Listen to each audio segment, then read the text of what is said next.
یہاں سارے کے سارے سر جھکائے ہوئے کھڑے ملتے ہیں، کیونکہ وہاں کوئی بخشائش نہیں ہوتی، وہاں کسی کے ساتھ ہمدردی نہیں ہوتی۔ وہ قانون بالکل الگ قانون ہے۔ جیسے بادل آسمان میں چھائیں گے، بارش ہوگی، یہ تکوین ہے۔ السلام علیکم۔ آج کی ویڈیو ہے علم تکوین کسے کہتے ہیں، یہ کون سا علم ہے؟ علم تکوین کہیں یا علوم تکوین کہیں، مطلب کیا ہوتا ہے، اس کی تعریف کیا ہے؟ دیکھیے، عام طور پر میں ایسے موضوعات سے پرہیز کرتا ہوں کیونکہ چاہے میں کچھ بھی کہہ لوں، اعتراض کرنے والوں کی ایک بڑی جماعت سامنے کھڑی ہو جاتی ہے۔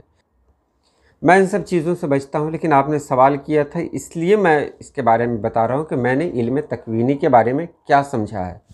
تو چلیے ہم ویڈیو شروع کرتے ہیں۔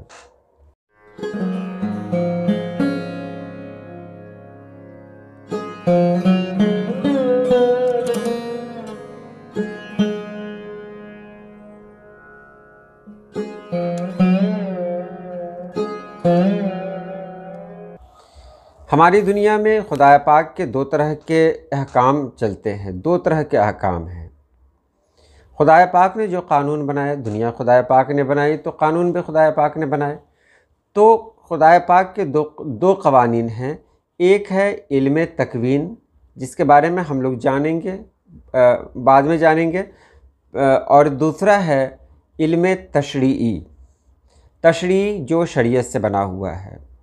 علم تکوینی کا ابھی مختصر جان لیں کہ وہ احکام خدا پاک کے، وہ قانون جس پر پورا کمانڈ خدا پاک کا ہے، اس پر کسی اور کا کمانڈ نہیں ہے۔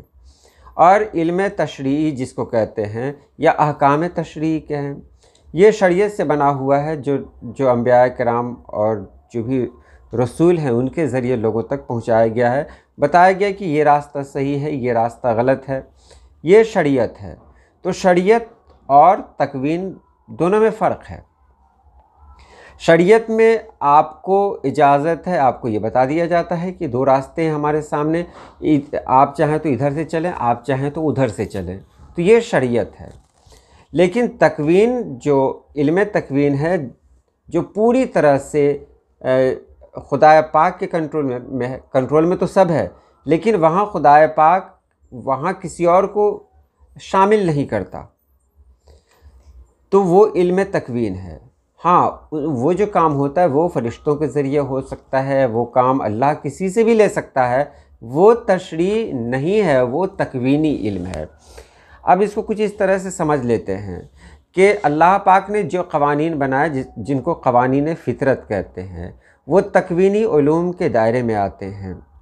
جیسے ہم راستے سے گزر رہے ہیں، اچانک میری گاڑی کے سامنے ایک کتا آ گیا۔ اب کتا آ گیا، کتے کو بچانے کے لیے ہم بچاتے خود یہ حادثہ ہو گیا۔ تو یہ کیا ہے؟ یہ تکوین ہے، یعنی اللہ پاک نے اس دن کے لیے میرے ساتھ ایسا لکھ دیا تھا، جو فکس تھا کہ ایسا ہونا ہی تھا، اس کو کوئی نہیں بچا سکتا ہے۔ کہا گیا نا کہ اللہ کا جو حکم ہوتا ہے وہ اس کو کوئی نہیں ٹال سکتا، اس کو یہی کہہ سکتے ہیں۔ اب سورج مشرق سے نکلے گا، مغرب میں ڈوبے گا، یہ تکوین ہے۔ وہ قوانین جو اللہ پاک نے کسی اور کے حوالے نہیں کیے، وہ تکوینی علم ہے، اور اس کا پورا اختیار اللہ پاک کو ہے۔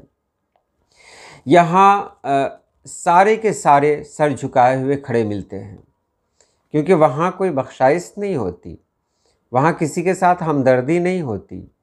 وہ قانون بالکل الگ قانون ہے۔ جیسے بادل آسمان میں چھائیں گے، بارش ہوگی، یہ تکوین ہے۔ تو خدا پاک کی وہ ساری قدرتیں جس پر کمانڈ صرف اور صرف خدا پاک کا ہے، تو وہ علم تکوین میں ہے۔